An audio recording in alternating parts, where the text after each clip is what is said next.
Benvenuti in via Baldedda. L'appartamento che vi mostro oggi è un immobile di circa 140 metri quadri con garage.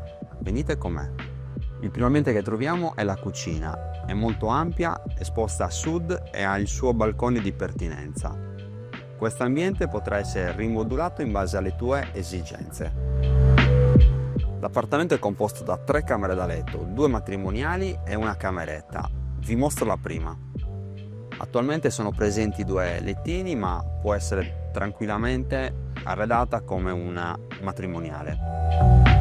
Seconda letto più ampia, in questa stanza potrai mettere anche un armadio molto grande e, nel caso in cui ci sia la necessità, anche una culla. Terza ed ultima cameretta jolly, che può essere utilizzata sia come cameretta che come studio, anch'essa all'uscita sul balcone che serve la cucina. Abbiamo 2 bagni, entrambi finestrati, uno è qua che serve la zona notte ed uno all'ingresso.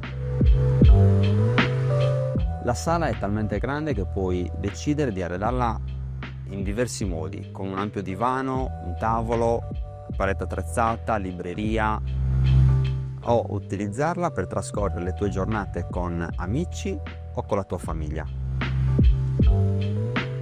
Se cerchi un appartamento di ampia metratura, non esitare a contattarmi.